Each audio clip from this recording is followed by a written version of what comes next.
안녕하십니까. 암호화폐 정보를 전달해드리는 닥터 비트맨입니다. 주말의 시작 토요일도 슬슬 마무리되고 있습니다. 어떻게 오늘 하루 잘 보내고 계신가요? 최근 날씨가 심상치가 않은 것 같습니다. 미국에서는 최대 축구공만한 우박이 떨어지질 않나, 아침에는 벼락이 쳤다가 오후에는 날이 개질 않나, 미세먼지에는 최고치라 마스크가 아닌 방독면을 껴야 하지 않을까 하는 생각마저 들죠. 이놈의 코로나는 끝날 생각조차 안 하는 것 같은데 참 마스크 없이 생활하는 게 이제 상상도 안 가는 시대가 온 것 같습니다. 참 안타깝죠. 네, 일단 코로나가 하루빨리 잠잠해져서 마스크 없이 생활하던 때로 돌아갔으면 좋겠다 하는 생각이 듭니다. 네, 오늘 남은 시간도 잘 마무리하시길 바라면서 토요일의 마무리는 과연 어떠한 소식들이 반겨주게 될지 한번 같이 보도록 하겠습니다.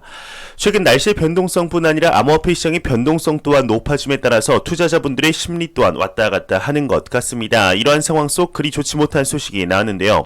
현재 글로벌적인 암호화폐 시장에 대한 인식의 변화가 이루어지고 있지만 암호화폐 시장을 좋아하지 않는 대표적인 국가들이 있습니다. 바로 러시아, 인도, 중국이죠. 오늘은 중국과 인도에서 소식이 나왔습니다. 중국의 경우는 블록체인 기술은 좋은 것, 암호화폐는 나쁜 것이라는 이분법적인 시각으로 현재 이 시장을 바라보고 있죠. 중국의 메이저 은행에서 소식이 나왔습니다. 암호화폐 관련 모든 거래를 금지시킨다고 하는데요. 과연 어떠한 내용인지 한번 같이 보도록 하겠습니다.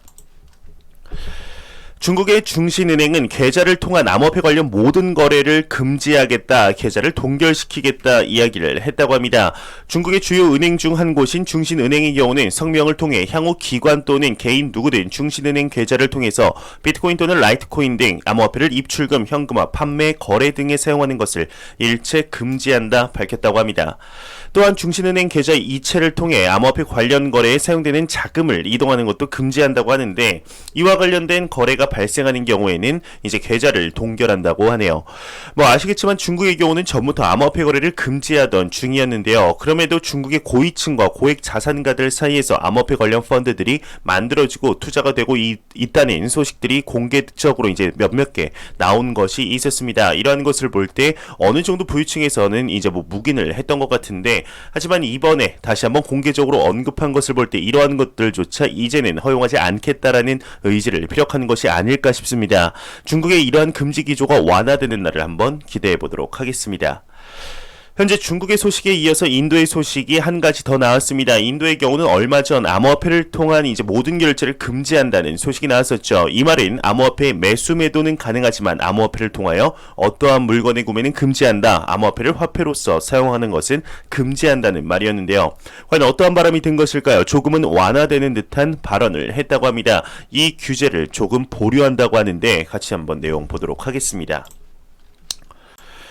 인도의 암호화폐 규제 결제 시스템 이용 저지를 사실상 보류한다고 합니다. 판단은 은행에 맡긴다고 하는데요. 인도의 소매 결제 시스템을 운영하는 포괄적인 조직 인도결제공사의 경우는 암호화폐 거래를 위한 결제 시스템 이용 저지를 사실상 보류한 것으로 밝혀졌다고 합니다. 현재 결제 시스템 이용을 막지 않는 인도결제공사의 자세는 암호화폐 사용자, 투자자들에게 긍정적으로 볼 수가 있겠죠. 다만 인도의 암호화폐 규제는 혼돈의 상황이 계속되고 있어서 암호화폐 거래의 결제 시스템 이용이 언제까지 허용될지는 분명치 않다 이야기를 하고 있습니다. 나머지 내용은 그리 중요하지 않아서 넘어가도록 하겠습니다. 현재 이러한 내용이 왜 나왔을까요? 현재 암호화폐 시장의 경우는 디지털 자산으로서 성장을 하고 있는 것도 사실이지만 금융 소외계층, 은행의 서비스를 이용하지 못하는 분들에게 은행의 서비스를 제공하는 역할 또한 하고 있습니다. 인도의 경제 상황이 좋지 않다 보니 자국 화폐의 신뢰도가 떨어져 인도의 화폐인 루피보다 암호화폐를 더욱 신뢰하고 있는 것이죠. 현재 이런 국가가 인도뿐일까요? 아닙니다. 가장 대표적인 나라가 바로 초인플레이션 타격을 맞은 베네수엘라인데요. 이 베네수엘라의 경우는 자국 화폐인 볼리바르의 가치가 땅바닥에 떨어지다 못해 지하를 뚫고 있죠. 화폐를 이용해 이제 가방을 만들고 있으니 공예품을 만들고 있으니 말 다 하지 않았을까 싶습니다. 이 베네수엘라에서는 암호화폐 대시가 화폐의 역할을 하고 있습니다. 대시의 창업자가 갔을 때 본인의 생각보다 생활 전반에 대시가 사용되는 것을 보고 놀랐다고 하죠. 실제로 화폐의 역할을 하는 곳도 보이고 있습니다. 이렇게 자국 화폐를 믿지 못하는 국민들을 보았을 때 그 나라의 중앙 정부의 경우 본인들의 이제 권력을 빼앗긴다 생각을 하고 막으려고 이제 노력을 하겠지만 강제적으로 막을 수 없다는 것을 깨달은 것이 아닐까 싶은데요. 베네수엘라의 경우도 이러한 현상을 막기 위해 자국 디지털 화폐를 만들었지만 이미 신뢰를 잃은 정부 발행 디지털 화폐에는 거의 쓰이지가 못했죠. 현재 암호화폐 시장의 탄생으로 핀테크 사업의 발전, 효율적인 비용의 절감으로 인해서 이러한 서비스가 가능하다는 것을 볼 때 앞으로 암호화폐 시장의 성장 잠재력은 저와 여러분들의 생각보다 훨씬 높을 수도 있지 않을까 생각이 듭니다. 현재 암호화폐 시장은 제가 매 영상 말씀드렸지만 초기 시장이라고 말씀을 드렸습니다. 절대로 성장성이 다했다 볼 수가 없는 시장이죠. 이러한 초기 시장의 경우는 선점을 하는 효과가 상당히 큰데요. 이런 것을 인식한 글로벌 투자 은행들, 기관들의 사업 확장이 계속해서 이루어지고 있습니다. 오늘은 글로벌 투자 은행 중 한 곳인 시티은행에서 소식이 나왔는데 시티은행의 고객들의 많은 요구가 있었던 것 같습니다. 내용 한번 같이 보도록 하겠습니다. 시티그룹은 고객 관심을 고려하여 암호화폐 서비스를 출시를 지금 현재 고려하고 있다고 합니다. 로이터 통신에 따르면 자산 규모 미국 3위의 은행인 시티은행에서 암호화폐 서비스 출시를 고려하고 있다고 합니다. 현재 고객들의 관심이 급증을 하고 있다고 하는데요. 시티은행의 경우는 과거에 암호화폐를 발행하려다 프로젝트를 실행하다 중단한 적이 있었죠.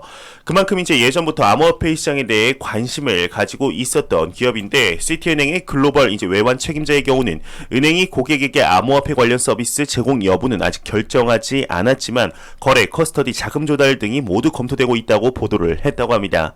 추가적으로 한 인터뷰에서 시티은행의 경우는 대형 자산 운용사를 포함한 광범위한 고객층에 걸쳐 비트코인에 대한 관심이 매우 빠른 속도로 늘어나고 있다 이야기를 하면서 암호화폐 시장에 얼마나 깊이 진출해야 할지에 대한 결정을 급하게 결정하지 않고 있다 언급을 했다고 하는데요. 매우 빠른이라는 단어를 사용하는 것을 볼 때 현재 암호화폐 시장의 성장 속도가 앞으로도 생각보다 훨씬 빠르게 발전될 가능성을 볼 수 있지 않나 생각이 듭니다. 현재 암호화폐 시장의 경우는 너무나 초기 시장임에 틀림이 없다고 생각을 하는데요. 단순 지금의 비트코인의 가격이 2년 전, 1년 전 대비 비싸니까 1비트코인당 7천만원, 8천만원 하니까 올 초보다 알트코인들도 많이 올랐으니까 암호화폐 시장이 끝이라는 생각을 한다면 조금은 다시 한번 생각해 볼 필요가 있지 않을까 생각이 듭니다. 현재 비트코인의 경우는 탄생한 지 한 10년 남짓밖에 되지 않았습니다. 비트코인의 반감기 또한 단 3번밖에 오지 않았죠. 암호화폐 시장의 규제 또한 발빠르게 논의되고 있는 상태이지만 아직까지도 명확하게 정해진 글로벌 중심 규제가 없을 뿐더러 여러분들이 상상하는 것이 모든 것이 있다고 보는 ETF 또한 비트코인 ETF는 현재 미국에서 승인도 되지 않았죠. 현재 암호화폐 시장이 음지에서 양지로 올라오고 있는 중이라고 생각을 합니다. 육상 선수로 치자면 아직 스타트 라인에 서 있는 상태가 아닌 스타트 라인에 서기 위해서 대기실에서 몸풀고 있는 상황이라고 생각을 하는데요. 올해 2월, 3월에 들어오신 투자자분들의 경우는 암호화폐 시장에 너무 늦게 들어오는 것이 아닐까 생각하시는 분들이 간혹 계신 것 같습니다. 그에 대한 저희 대답은 절대로 늦게 들어오지 않았다. 여러분들 또한 초기 투자자다라고 말씀드리고 싶습니다. 이는 여러분들에게 희망을 드리려 달콤한 말을 하는 것이 아닙니다. 암호화폐 시장을 냉정하게 바라볼 때, 객관적인 입장으로, 시각으로 바라볼 때 아무리 봐도 초기 시장이라는 생각에서 벗어날 수가 없기 때문이죠. 절대 2달 전처럼 자고 일어나면 몇십 프로, 몇백 프로 상승하지 않았다고 해서 투자를 멈추지 않으셨으면 좋겠습니다. 우리가 암호화폐 시장에 투자를 하는 이유는 명품백을 사려고, 차를 사려고, 집을 사려고 하는 것이 아닙니다. 궁극적인 목표는 파이낸셜 프리덤, 경제적 자유라고 생각을 합니다. 물론 하루아침에 부자가 되면 좋겠죠. 단기간 안에 본인의 자산이 10억, 100억이 되면 좋겠다 생각하실 수 있습니다. 하지만 단기간에 큰 돈을 벌려고 생각하면 할수록 부는 더 빠른 속도로 멀어진다고 생각을 합니다. 절대로 단기적인 자산의 성장을 바라보기보다는 천천히 시장의 펀더멘탈을 꾸준히 확인하며 장기적인 시각으로 보셨으면 좋겠습니다. 그러면 그러실 수 있습니다. 장기적으로 20년, 30년 보라는 거냐? 그러면 너무 늦는 거 아니냐 하실 수 있습니다. 이에 대한 저희 대답은 현재 암호화폐 시장에 투자를 하시면서 건강한 투자를 이어가신다면 10년 안에 지금 현재 투자하고 있는 모든 투자자분들은 경제적 자유에 도달할 수 있다고 생각을 합니다. 절대로 단기간에 부를 얻으려고 하지 마시고 현재의 투자 방법을 돌아보시며 내 자산이 현재 100배가 된다 해도 지금의 투자 방법으로 투자를 할 수 있을지, 자산의 증식에 따라 투자 커리큘럼이 있는지 확인해 보셨으면 좋겠습니다. 시장을 이기려 하지 말고 시장과 함께 성장한다는 생각으로 투자를 하시다 보면 확장되어 있는 시장과 더불어 성장해 있는 본인의 자산을 보시리라 생각이 드네요. 네, 서론이 길어졌습니다. 다시 내용으로 본론으로 들어가도록 하겠습니다. 현재 금융의 중심이라고 불리우는 미국에서 암호화폐 시장에 대한 기조가 꽤나 긍정적으로 바뀌었다는 것은 전 영상에서 말씀을 드렸었는데요. 이 변화의 중심에는 미 SEC의 수장 게리 겐슬러가 있지 않을까 생각이 듭니다. 이 겐슬러 위원장이 공식 석상에서 처음으로 암호화폐 규제의 필요성에 대해서 이야기를 했는데 어떤 언급을 했을지 한번 같이 보도록 하겠습니다. 미 SEC 게리 겐슬러는 암호화폐 규제 필요성을 언급했다고 합니다. 게리 겐슬러의 경우는 암호화폐 거래소에 관한 규제 필요성을 미 의회에서 언급을 했다고 합니다. 이제 취임 후 공식 석상에서 처음으로 암호화폐에 관해 발언을 했다고 하는데 암호화폐 시장은 약 2조 달러 규모의 시장이다. 보다 강화된 투자자 보호는 시장의 건전화에 유익하다 이야기를 하며 SEC가 규정을 정하기보다는 의회가 법률을 만드는 것을 추천한다 이야기를 했다고 하네요. 뭐 다 같이 만들자 이 말이겠죠. 정확히는 이렇게 이야기를 했다고 하는데 이제 SEC는 의회와 협력해 나가지만 현재 SEC에도 CFTC에도 암호화폐에 관한 규제 프레임워크는 없다. 이것 때문에 의회 밖에 이제 암호화폐 거래소의 투자자 보호에 있어 보다 명확한 규제를 제정할 수 없다고 생각한다. 또한 암호화폐 거래소에 대한 시장 규제자가 없어서 사기나 시장 조작에 대응할 보호책도 없는 셈이다. 이야기를 했다고 합니다. 이 밑에는 뭐 그리 중요하지 않아서 넘어가도록 하겠습니다. 현재 미국 내에서 게리 겐슬러의 취임을 기점으로 암호화폐 시장에 대한 인식의 변화가 이루어지고 있는 것을 눈으로써 확인할 수 있습니다. 암호화폐 시장을 사회 악으로 규정하고 규탄하려 했던 미 재무장관 제닛 옐런마저 이제는 암호화폐 시장에 대해서 관하여 이제 대처 가치가 있다고 이야기를 한 만큼 앞으로의 암호화폐 시장에 관하여 긍정적인 움직임들이 많이 나오지 않을까 생각이 드는데요. 과연 앞으로 암호화폐 시장이 어떤 방향으로 흘러들어가게 될지 한번 지켜보도록 하겠습니다. 매일같이 나오는 리플 XRP에 관한 소식이 오늘도 또한 나왔습니다. 현재 리플사의 경우는 앞서 언급했던 미 SEC와의 소송이 한창 진행 중에 있죠. 반박에 반박을 더하는 진흙탕 싸움이 계속되고 있습니다. 리플사의 경우는 얼마 전 SEC 직원들에게 이메일을 공개하라 요구를 했다고 하는데 그 제안이 거절이 된 것 같습니다. 어떠한 내용인지 한번 같이 보도록 하겠습니다. 미 법원은 리플의 SEC 직원 기록 요청 불가 판단을 내렸다고 합니다. 미국 현지 법원의 경우는 리플사의 SEC 소속 직원 이메일 기록 열람은 불가하다 판단을 했다고 하는데요. 이와 관련해 미국 현지 법원 판사 사라 넷번의 경우는 리플사는 제이 클레이튼 전 SEC 위원장에게 이메일 기록을 요구했다. SEC는 이메일과 같은 이제 비공식적인 기관 내 통신을 만들 필요가 없으며 그러한 통신 기록을 검색하거나 기록할 의무가 없다. 또 SEC 직원들이 개인 이메일 계정이나 기타 통신을 사용해 암호화폐에 대한 기관 차원의 해석이나 견해를 시장에 표현했다고 믿을 근거는 없다 설명을 했다고 합니다. 현재 SEC와 리플사 간의 소송 분쟁은 끝을 모르고 가고 있습니다. 참 안타까운 상황이죠. 겐슬러의 취임이 어느 정도 도움이 되지 않을까 싶었는데 아직까지는 미지수로 남아 있습니다. 과연 앞으로 SEC와 리플사 간의 이제 소송 문제가 어떠한 방향으로 흘러들어가게 될까요? 개인적인 생각으로 시기의 문제이지 리플사 쪽으로 긍정적인 방향으로 흘러들어가게 되지 않을까 생각이 듭니다. 지금 이러한 상황 속에서도 리플사의 경우는 계속해서 성과를 내고 있는 상황이죠. 그만큼 넘치는 이제 내재 가치가 과연 소송이 해결되었을 때 어떻게 폭발하게 될지 기대가 되는 것 같습니다. 단기적인 목표 10달러는 전혀 변함이 없는데요. 앞으로의 소송의 방향 같이 한번 지켜보도록 하시죠.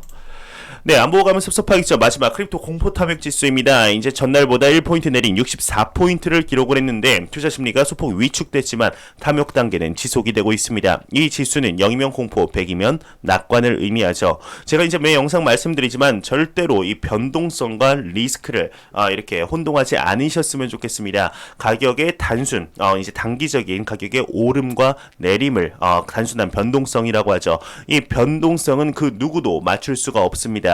하지만 리스크는 내가 투자하는 시장, 내가 투자하는 코인, 토큰의 펀더멘탈을 계속해서 확인하면서 리스크는 줄일 수가 있습니다. 이 변동성과 리스크를 혼동하지 마시고 건강한 투자를 하셨으면 좋겠습니다. 단기적인 시각이 아닌 장기적인 시각으로 투자를 하시길 진심으로 바라보겠습니다.